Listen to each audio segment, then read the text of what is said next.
आज Doubtnut app download करें। Doubtnut पर अपने सभी गणित, रसायन विज्ञान, भौतिक विज्ञान और जीव विज्ञान के डाउट्स का करो सफाया। बस प्रश्न की फोटो खींचो, एक ही प्रश्न को क्रॉप करो और तुरंत वीडियो सोल्यूशन पाओ। अभी डाउनलोड करें। हेलो दोस्तों, प्रश्न दिया गया है किसी नेटवर्क के लिए किरचॉफ के नियमों को लिखिए। किरचॉफ के नियमों का उपयोग करते हुए व्हीटस्टोन सेतु की चारों भुजाओं के प्रतिरोधों के मध्य संतुलन की स्थिति में संबंध स्थापित कीजिए। ठीक है, तो ये हमारा प्रश्न है। दोस्तों, सबसे पहले हमें जानना है कि किरचॉफ के नियम क्या होते हैं। ठीक है, तो दोस्तों नेटवर्क संबंधी किरचॉफ के दो नियम हैं। ठीक है, पहला होता है केसीएल यानी किरचॉफ करंट लॉ यानी किरचॉफ का धारा का नियम। ठीक है, और दूसरा होता है केवीएल यानी किरचॉफ वोल्टेज लॉ यानी जो है किरचॉफ का वोल्टेज का नियम। ठीक है, तो सबसे पहले पहला देखते हैं केसीएल।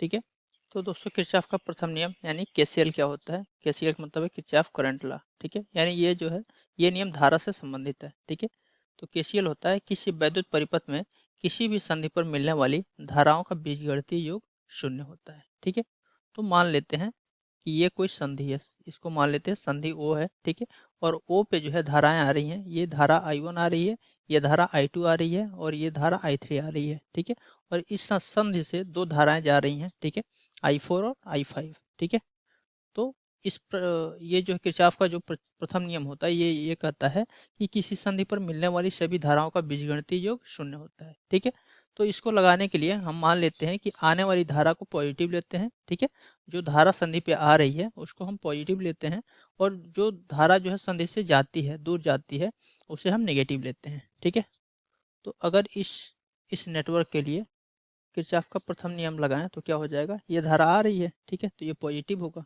ठीक है, तो ये हो जाएगा I1 plus I2 plus I3। ठीक है, संधि ओ पे जो है तीन धाराएं आ रही हैं। ठीक है, और यहाँ से दो धाराएं जा रहे हैं I4 और I5। ठीक है, तो जाने वाली धारा को क्या लेते हैं, नेगेटिव। ठीक है, तो ये हो जाएगा माइनस I4 और माइनस I5 इक्वल टू क्या हो जाएगा, 0। ठीक है, यानी सभी धाराओं का बीजगणितीय योग हमने शून्य कर लिया। ठीक है, अब यहाँ से दो धाराएं नेगेटिव है I4 और I5। ठीक है, यहाँ से लिख सकते हैं I1 plus I2 plus I3 बराबर क्या हो जाएगा, I4 और I5 को जो है इधर ला देते हैं। ठीक है, तो ये हो जाएगा I4 प्लस I5। ठीक है, तो यहाँ से हम लिखेंगे I1 plus I2 plus I3 बराबर I4 प्लस I5, यानी कि संधि पर आने वाली धारा बराबर जाने वाली धारा। ठीक है, तो ये जो है किरचॉफ का प्रथम नियम होता है। ठीक है, तो दोस्तों किरचॉफ का द्वितीय नियम क्या होता है, इसे केवीएल भी कहते हैं यानी किरचॉफ वोल्टेज लॉ। ठीक है, तो ये नियम क्या कहता है कि किसी परिपथ के प्रत्येक बंद पास के विभिन्न खंडों में बहने वाली धाराओं तथा संगत प्रतिरोधों के गुणनफलों का बीजगणितीय योग उस पास में लगने वाले विद्युत वाहक बलों के बीजगणितीय योग के बराबर होता है। ठीक है, तो ये जो है किरचॉफ का द्वितीय नियम है। तो दोस्तों इस किरचॉफ के द्वितीय नियम को हम इस एग्जाम्पल के थ्रू समझते हैं। ठीक है, तो मान लेते हैं कि ये कोई परिपथ है। ठीक है, और इसका जो है ये कोई बंद पास है। ठीक है, तो ये मान लेते हैं कि पहला बंद पास ये हम कंसीडर करते हैं। ठीक है, ये पहला बंद पास है। ठीक है, इसको बंद पास एक बोल देते हैं और ये जो है दूसरा बंद पास है। ठीक है, ये जो है बंद पास दूसरा है। ठीक है, अब पहले बंद पास में बात करेंगे। तो दोस्तों पहले बंद पास में एक बैटरी है। ठीक है, इसका विद्युत वाहक बल E1 मान लेते हैं।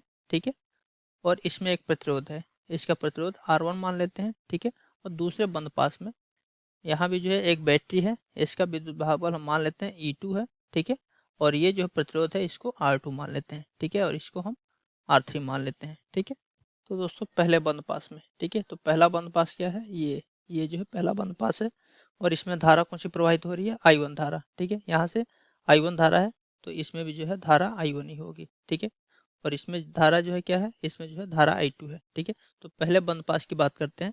तो इसमें जो है धारा I1 है। ठीक है, तो धारा और प्रतिरोध का गुणनफल क्या हो जाएगा, I1 गुणे R1 हो जाएगा, I1 गुणे R1। ठीक है, यहाँ पे एक प्रतिरोध और धारा ये है। ठीक है, और दूसरी जो है बैटरी है ये। ठीक है, फिर दूसरा प्रतिरोध कौन सा है इस बंद पास में, दूसरा प्रतिरोध R2 है। ठीक है, और इसमें धारा कौन सी है, इसमें धारा I2 प्रवाहित हो रही है। ठीक है, यहाँ से जो धारा प्रवाहित हो रही है यही धारा इसमें भी होगी, I2। ठीक है, तो हम यहाँ देख रहे हैं कि यहाँ पे हम जिस डायरेक्शन में चल रहे हैं धारा उसके विपरीत डायरेक्शन में है। ठीक है, हम जो है इधर से इधर चल रहे हैं लेकिन धारा इधर आ रही है। ठीक है, तो यहाँ पे जो है धारा और प्रतिरोध के गुणनफल माइनस मिलेंगे। ठीक है, तो ये हमारा माइनस हो जाएगा, माइनस I2 R2 बराबर क्या हो जाएगा, इस बंद पास में लगने वाले विद्युत वाहक बलों के बराबर होता है। ठीक है, तो विद्युत वाहक बल क्या है, यहाँ पे E1 है। ठीक है, तो ये जो है E1 हो जाएगा। ठीक है, और यहाँ पे देख रहे हैं कि हम जो है इस दिशा में चल रहे हैं। ठीक है, यानी प्लस से माइनस की ओर जा रहे हैं। ठीक है, तो विद्युत वाहक बल क्या हो जाएगा, -E2 लेंगे। ठीक है, प्लस से माइनस की ओर जाएंगे तो माइनस लेंगे, तो ये हमारा हो जाएगा -E2। ठीक है, अब दूसरे बंद पास की बात करते हैं। ठीक है, तो दूसरा बंद पास ये है। ठीक है, तो इसमें जो है यहाँ से धारा I1 जा रही है और यहाँ से धारा I2 जा रही है। ठीक है, तो इसमें जो धारा होगी वो क्या होगी, इसमें जो धारा होगी I1 भी आ रही है और I2 भी आ रही है, दोनों मिलकर इसमें जा रही है। ठीक है, तो इसमें जो धारा होगी I1 प्लस I2 होगी, I1 प्लस I2 धारा इसमें प्रवाहित होगी। ठीक है, किरचॉफ के प्रथम नियम से। ठीक है, यानी आने वाली धारा बराबर जाने वाली धारा। ठीक है, तो जो धारा आएगी वही चली भी जाएगी। ठीक है, तो I1 आ रही है और I2 आ रही है। ठीक है, तो जाने वाली धारा क्या होगी, I1 प्लस I2 हो जाएगी। ठीक है, तो दूसरे बंद पास में किरचॉफ का नियम लगाएंगे। ठीक है, तो यहाँ पे देखिए, यहाँ पे धारा जो है इसमें I2 आ रही है। ठीक है, तो I2 गुणे R2 हो जाएगा, तो ये हो जाएगा I2 इंटू R2। ठीक है, ये हो जाएगा। फिर दूसरा प्रतिरोध कौन सा है, R2 है। ठीक है, तो यहाँ पे हम धारा की दिशा में इधर चल रहे हैं। ठीक है, और धारा भी इसी दिशा में प्रवाहित हो रही है। ठीक है, तो इसलिए यहाँ पे जो प्रतिरोध और धारा का गुणनफल होगा वो पॉजिटिव होगा। ठीक है, तो ये हमारा हो जाएगा प्लस में, और धारा क्या है I1 प्लस I2। ठीक है, तो I1 प्लस I2। ठीक है, और गुणा क्या हो जाएगा R3 बराबर क्या हो जाएगा, इस पास में लगने वाले विद्युत वाहक बल। ठीक है, तो विद्युत वाहक बल एक ही है E2। ठीक है, और यहाँ पे हम चल रहे हैं कि माइनस से प्लस की ओर, इसका मतलब जो है E2 जो होगा विद्युत वाहक बल ये पॉजिटिव होगा। ठीक है, तो ये हमारा हो जाएगा I2 R2 plus I1 plus I2 R3 बराबर E2। ठीक है, अब हमसे पूछा गया था, ठीक है, कि व्हीटस्टोन सेतु की चारों भुजाओं के प्रतिरोधों के मध्य संतुलन की स्थिति में संबंध स्थापित कीजिए। ठीक है, तो दोस्तों ये जो है व्हीटस्टोन सेतु है। ठीक है, इसमें जो है एक चतुर्भुज की चारों भुजाओं में प्रतिरोध P, Q, R और S को इस प्रकार संयोजित करते हैं। ठीक है, और इसमें जो है विकर्ण में एक गैल्वेनोमीटर यानी धारामापी G लगा देते हैं। ठीक है, और इससे जो है एक सेल को जोड़ देते हैं जिसका विद्युत वाहक बल E है। ठीक है, और इस सेल से धारा I प्रवाहित हो रही है। ठीक है, और यही धारा जो है आगे जाकर जो है I1 और I2 में बढ़ जाती है। ठीक है, तो दोस्तों यहाँ P, Q और R, S को इस प्रकार सेट करते हैं।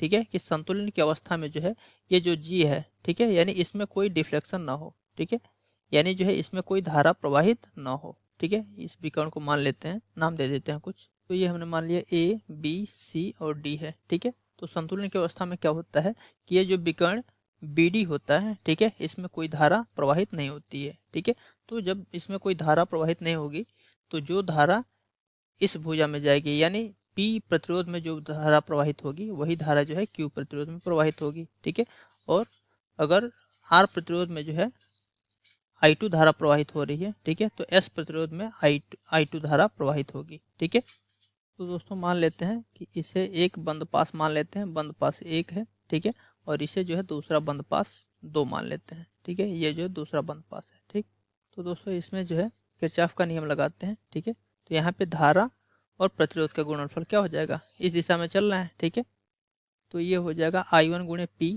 ठीक है, तो ये हो जाएगा, यहाँ लिखते हैं बंद पास 1 में, बंद पास 1 में क्या हो जाएगा I1 गुणे P। ठीक है, ये हो जाएगा I1 और P हो जाएगा। ठीक है, फिर यहाँ से चलते हैं, फिर ये दूसरा प्रतिरोध है। ठीक है, तो यहाँ देख रहे हैं कि हम जो है इधर चल रहे हैं और धारा इसके विपरीत प्रवाहित हो रही है। ठीक है, तो ये जो है माइनस में होगा। ठीक है, तो ये हो जाएगा माइनस I2 और ये क्या है R, I2 R बराबर क्या हो जाएगा, ये जो है धारा और प्रतिरोध का गुणनफल हो गया। ठीक है, इसका बीजगणितीय योग कर लिया, और इसमें जो है लगने वाले विद्युत वाहक बल। ठीक है, तो इसमें कोई विद्युत वाहक बल नहीं है, अतः 0 हो जाएगा। ठीक है, तो I1 P minus I2 R बराबर 0 हो जाएगा। ठीक है, अब बंद पास 2 की बात करते हैं। ये जो है दूसरा बंद पास है। ठीक है, तो इसमें जो है धारा क्या है, धारा I1 है और प्रतिरोध Q है। ठीक है, तो ये हो जाएगा I1 Q। ठीक है, इसी दिशा में चल रहे हैं, धारा की दिशा में। ठीक है, इस प्रतिरोध पे देखें तो यहाँ इधर चल रहे हैं और धारा इसके विपरीत बह रही है। ठीक है, तो ये हो जाएगा माइनस I2 S। ठीक है, बराबर क्या हो जाएगा, इस पास में कौन कितने विद्युत वाहक बल है, कोई नहीं है। ठीक है, यानी विद्युत वाहक बल 0 है। ठीक है, तो बराबर हो जाएगा 0। ठीक है, अब यहाँ से इस समीकरण को हम लिख सकते हैं। ठीक है, I1 P बराबर I2 R। ठीक है, इसको समीकरण 1 बना लिया, ठीक है। और इसको लिख सकते हैं I1Q बराबर I2S, इसको समीकरण 2 बना लिया, ठीक। समीकरण 1 में समीकरण 2 का भाग दे देंगे, ठीक है। तो लिखेंगे समीकरण 1 भागा समीकरण 2, ठीक है। समीकरण 1 भागा समीकरण 2 कर देंगे तो ये हमारा क्या हो जाएगा I1P बटे में क्या हो जाएगा I1Q, ठीक है, बटे में I1Q बराबर क्या हो जाएगा, बराबर हो जाएगा I2R, ठीक है, I2R बटे में क्या हो जाएगा I2S, ठीक है। I1 कैंसिल हो जाएगा, I2 कैंसिल हो जाएगा, ठीक है।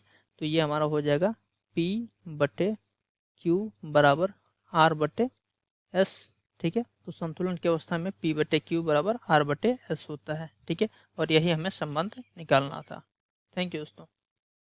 कक्षा 6 से 12वीं से लेकर नीट, IIT, JEE वो एडवांस के लेवल तक 1 करोड़ से ज्यादा छात्रों का भरोसा। आज ही डाउनलोड करें डाउटनेट ऐप या व्हाट्सएप करें अपने सारे डाउट्स 8400 400 400 पर।